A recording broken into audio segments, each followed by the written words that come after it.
Hi guys, it's Kelly here and I'm back with another video for Honeybee Stamps. Today we are going to be using some stamps and dies that I illustrated.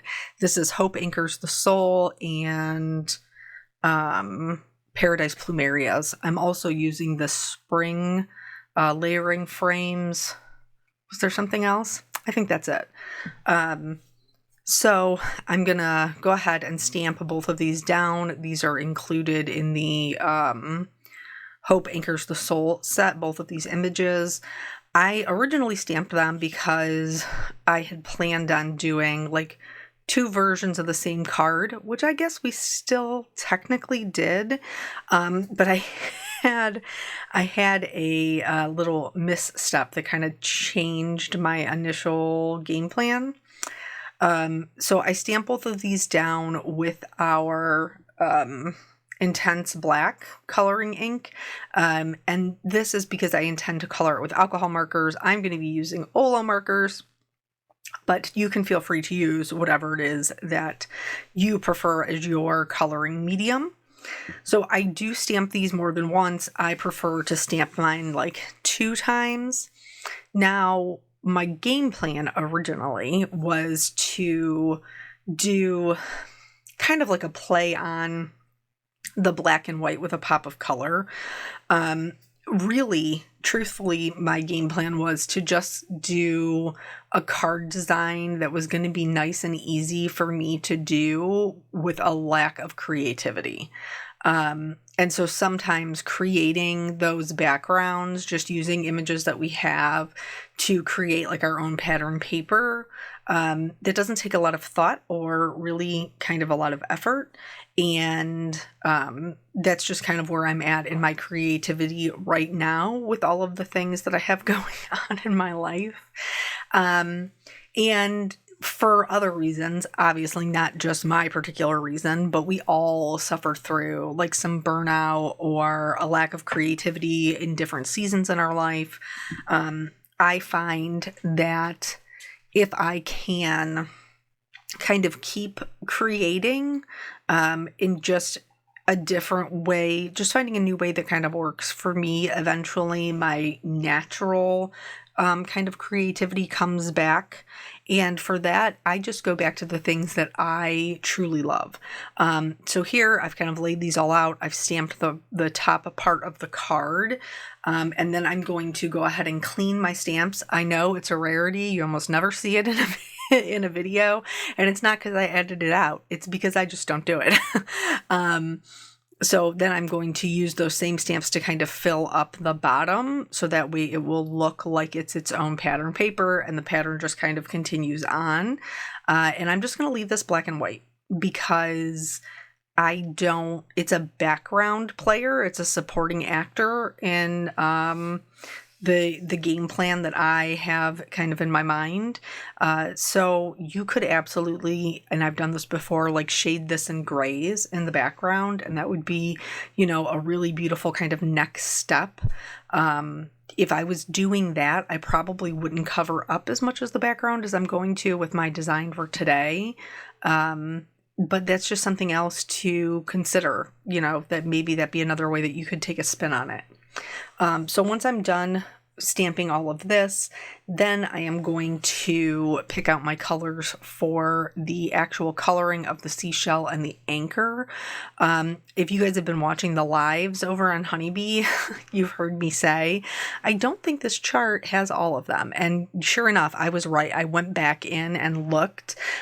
This is a hex chart by Sandy Allnock. They're very cheap. I highly recommend them. But I was correct. I had both of the collections 1 and 2 from Olo, but the sheet that I was using only had set 1. So I did go through and get all of that colored. That's another great way, like if you're in between kind of creative times, swatching what you have. Or organizing is a great way to kind of spend some time with your things without putting any pressure on yourself and see, if there's anything that kind of sparks any idea. So here I'm going to color the flowers the same as well as the leaves. The only thing that's going to be different is I use the cool grays for my anchor, and I'm going to use cooler browns for the seashell. So those will be the only things that'll be different, and it's also going to be the only thing that's going to be colored amongst these two. So yeah, so it was good. The swatching portion of it, it is a little bit time consuming, like sitting down and coloring all those little things. I will say when you purchase the hex chart, Sandy does have one that's already colored that you can just print out, but I prefer to color my own just so that I know that the color from the marker is true. Sometimes when you're printing, depending upon what kind of printer you're using, the colors can come out just slightly different. So, but the hex charts are great to see kind of the holes in your collection that you need to fill. I don't think we've talked about this, but Honeybee Stamps, you guys know they carry other stuff besides just their own brand, which is one of the reasons why I love them. And they have recently started carrying Olos. So just another place that you can get them. As far as the seashell goes, you can see that there are highlights and kind of lower sections. So I'm trying to make sure that I'm adding the shading to the valleys and leaving the peaks a little bit lighter. When I originally went through and did this, it was a little bit more on the peachy pink side, and I didn't really love that as much, so we'll come back to it later and try to fix it up. This whole both of these cards, this whole video is basically about like little boo-boos, or they're not even mistakes really. It's just like kind of changing it up if you don't still love it, because I did that a lot in these. So for my greens, I wanted more of like a true green, closer to a blue green. And so I am going in with my darkest color. Obviously the flower is sitting on top. So anywhere the leaves are underneath that's going to have a shadow. And then I did, because of the way that these leaves are, I did add a little bit of a shadow into the center, which is going to help them look more cupped. And then just work out from that darkest color out to my lightest color. And again, we're going to kind of change the color just a smidge, and that'll come later. So, long time no see. I don't think that I have put out a video. Actually, I don't think I put out a video at all this week. I think the last time that I did anything was the live on Wednesday. And like, that's okay. Like, that's just the season that I'm in right now. And I know that you guys understand that, so I'm not overly worried about it. And I find, truthfully, that it's not the creating that I am having a hard time with. I guess I'm not really pushing myself to do anything too outside of the box. I'm just kind of feeding my soul with the things that make me happy, like coloring and those types of things. But actually the part that I am struggling with is the editing. It wasn't my favorite part before, I had the kind of extended break to care for my mom. But now it's definitely not my favorite part. So I don't know what that means for me. I don't know if that will eventually come back, or if that means maybe more lives for me versus, edited videos. I'm not entirely sure. Here, I wanted to include the coloring of both of the images, but obviously my videos do tend to be a bit on the longer side. So, which is great for one like this, where it's going to be like a Monday night premiere and we'll be chatting at least for the, first part of it. But after that, it is just kind of like a longer video, and I know you guys don't always have that much time to spend, so I did speed it up where I could.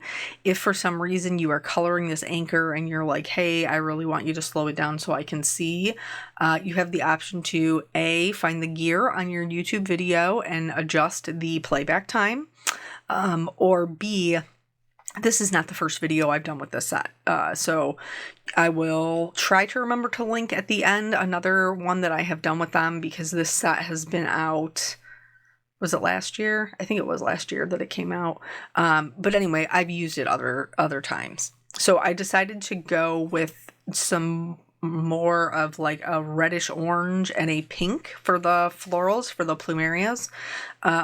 Whereas like before, I think I went more with like a pink, orange, yellow. Here, let's talk about what's happening here. So my marker, kind of, if you guys are familiar with Copic markers, sometimes when you overfill them, you get this kind of like blob of ink that comes out. And so in a Copic marker situation, you would take the cap off of the other side and it would kind of equal out. So that way you could continue coloring what you are doing until you've used up enough of the ink where that overfill is kind of taken up.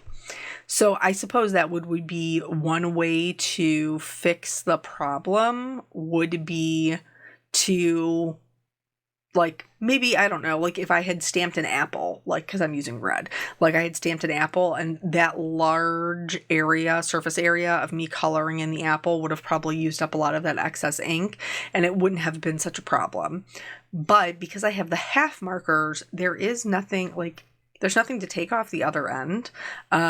So I wasn't sure how to fix the problem, which is why you saw me like with the Post-it note trying to just soak up some of the ink. I did reach out to one of my friends over at Olo and asked them like, hey, do you have any suggestions or do you know what is causing this? And she shared with me that a lot of times if you're capping and recapping your markers a lot, like uncapping and recapping, it's almost kind of like priming that free flow ink. And I am a notorious capper. Like because in the beginning when I started coloring with Copics, they were like, your alcohol ink will evaporate. You have to cap them right away. Where the Olos, that's not necessary because they have that free flow ink. You can leave them uncapped. So she suggested leaving them uncapped while you're using them, or, setting the cap on them but not clicking it. Alternatively, she also said that she has had success with replacing the nib of the markers that kind of do that, and it kind of helps to fix the problem. So just some things that I learned there. And because I'm still learning, with the Olos as well, not so much the coloring, but how they work and how they work together. So we're all kind of learning together. Do I think that it's a huge deal? No. Have I had it happen to me before? Actually, no, I haven't.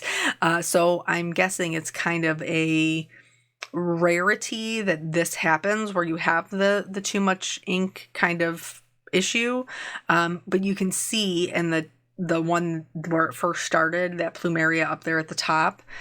Here, this is the first way that I'm like going in because I didn't love it. So I liked the red, but the red was too, this sounds so silly, it was too like red, and I wanted to do more of an orange red.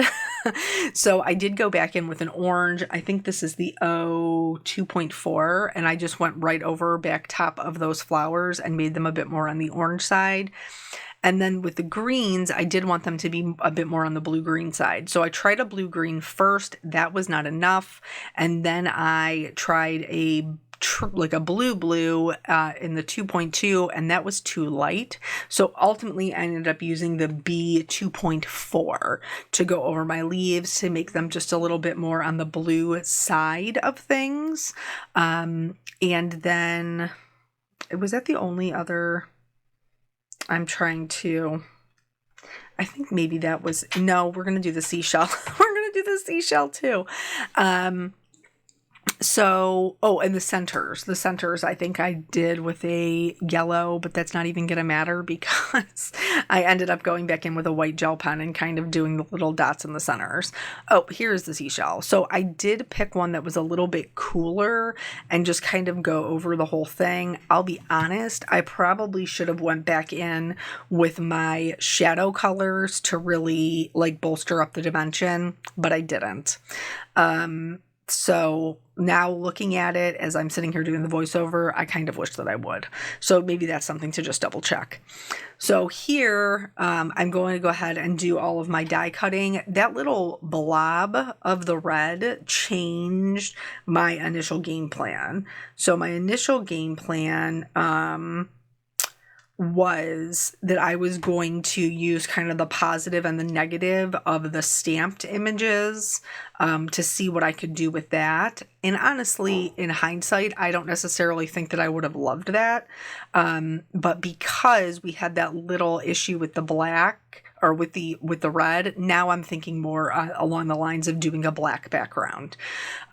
So for the one with the stamped background, I knew I was going to want a border. So what I've done is the white, I've die cut the white out of this middle layer from the spring layering frames. And now I am putting the same die down on black cardstock and tracing it with a pencil because you can see the lead shining.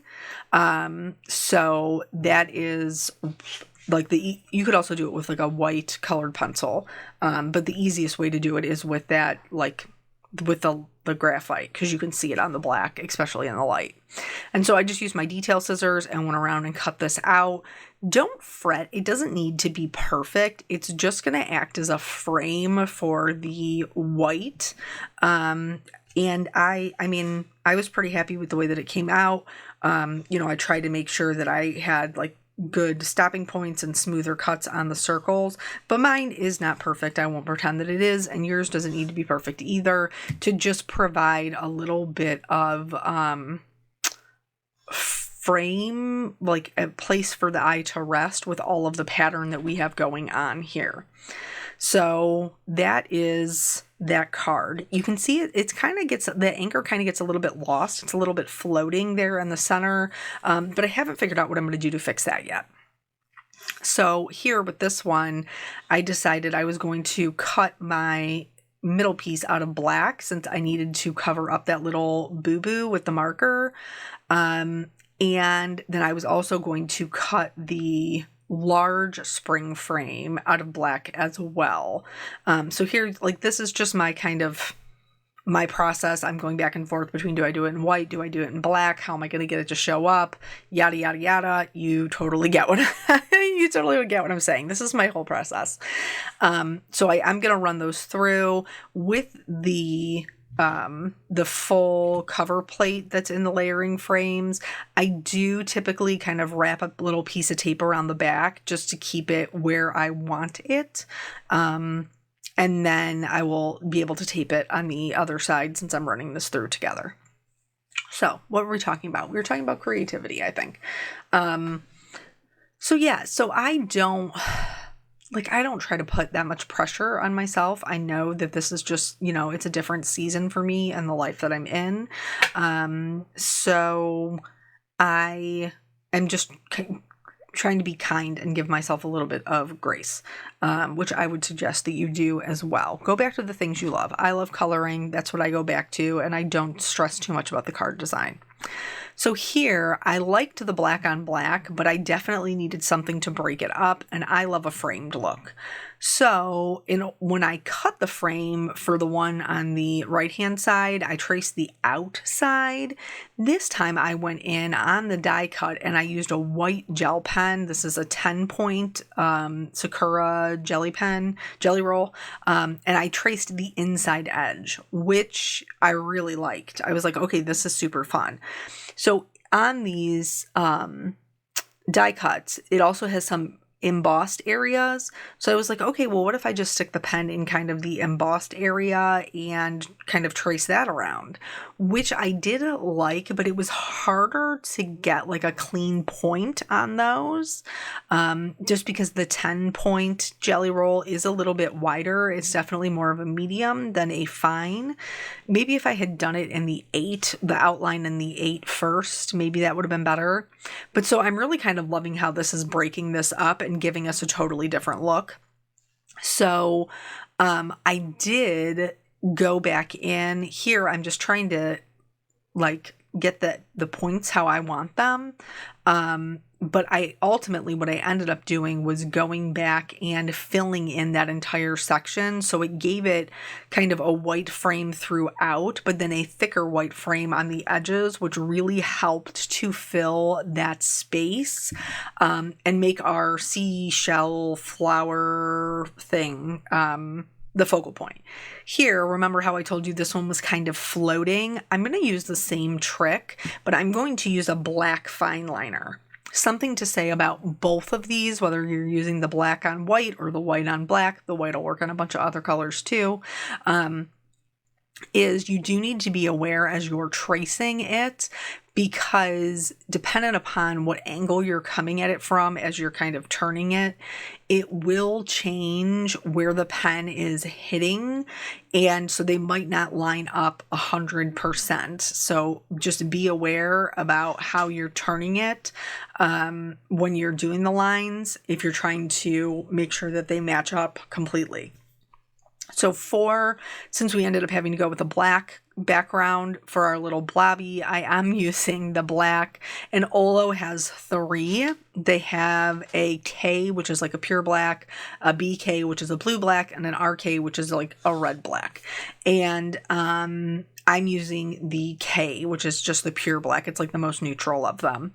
And so I went around the edges, covered up that little blob on my die cut edge, and then was able to, put this together here. Once I tried it again, a lot of trial and error for me when I'm doing my card making. And you guys, if you've been watching the lives on Wednesday, you may notice that is the case.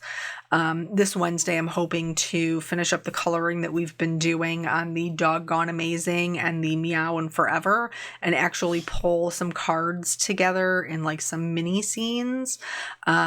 So hopefully that'll work. If you get out of the lines with the white gel pen, you can, after it is dry, please wait till it is dry, otherwise you will get white gel pen on your nib. You have to wait till it's completely dry, but then you can go in with your alcohol marker and go over the top to clean up that line. I wasn't sure for my sentiments what I was going to want to do, if I was going to do black on white or white on black. So this is, again, before I told you, like a lot of trial and error. I highly recommend doing it both ways, because worst case scenario, then you just have an extra one that you can tuck into the case. It's not like you have to throw it away. It doesn't go bad. There's no, it doesn't have an expiration date. So I actually, which I almost always do, and you guys probably know that about my cards, I ended up going with the white embossing on black, because for some reason I just prefer that look. I don't know why, but I do. I don't hold it against me. So anyway, as far as family goes, we have been doing okay. Peanut went on vacation with his dad. So he hasn't been home in like a week. He came home this past weekend, and I was absolutely thrilled to have him home. I missed him terribly, as I always do.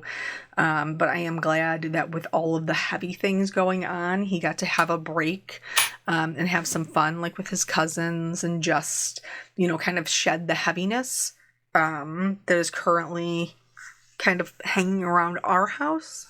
And like we have Father's Day coming up. Maybe I'll do a video for that, because I do need to make my husband's Father's Day card as well as my dad's. So like, that's what I'm talking about. Like the making, the ideas or the doing is still kind of there. It's the getting them turned into videos that I am struggling with at the moment. I don't really know why. Maybe because it wasn't my favorite part before I started. So now my body is like, listen, you're at capacity for things that you can do with the current state of being. So that's out. I don't know. I'm not entirely sure. Cause right now, like I'm editing, I edited this video and doing this voiceover, but I have another version of these two types of cards. I have another version of those with a white emboss resist. that looks completely different, but is this still the same set? I have one of those, and then I have Peanut's birthday card. I have there's something else too. Oh, because I wanted to buy something, and I hadn't used products from the last time I bought from that company. So I was like, you can't buy anything until you use those. So I made myself use them so that I could buy the new things that I wanted. Anybody else do that? I can't be the only one. So like, there's other things that are just sitting there that could go out, and I just have not been motivated to do that. So for the one with the pattern paper, I glued down the pattern paper flat. Everything else was flat to our kind of die cut layer, and then I popped the whole thing up on foam. For this other one, I'm going to glue the black die cut down, both of them flat, and then I'm just going to pop up the seashell and the sentiment. So just kind of two different ways that you could, put together the whole, both things. So if there is something, like I tell you guys in the lives, if there is something that you would like to see, on the lives or in a video, by all means, please drop it in the comments. I'm going to be keeping a running kind of list going,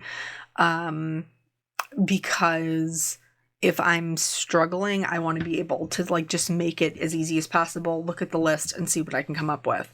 Two of the things that I know that are on the list already is an action wobbler, which I do have, and I've had for years, and I never use it, and I don't know why. So doing that, and what was the other one? I don't know. I'll have to look at the list. But by all means, if there's something that you want to see, or specific something that you want to see, please let me know, and I will try my best to do it. And I will be grateful for any requests that you put in, because it will be making my design life at least a little bit easier. So now that we have those put together and popped up on the foam, I can't let anything go without putting some rhinestones on it. And these rainbow rhinestones from Honeybee are still on my desk. And so I find myself continually reaching for them, because they match everything. They're like such a great neutral. And so I am using those on both of the cards. And then I also went in with a clear glitter pen and added some glitter to my flowers. And then the white gel pen as well, to just add some accents to the flowers, to the seashells, to the anchor, all of those things that I would normally do because I love the detail work. And then that finishes up both of the cards. So here they are, the same but different. I would love to know what your opinion was and which one you prefer. Thank you guys so much for spending your time with me. I always appreciate your time. I know what a precious commodity it is. And I will catch you on the next video. Bye.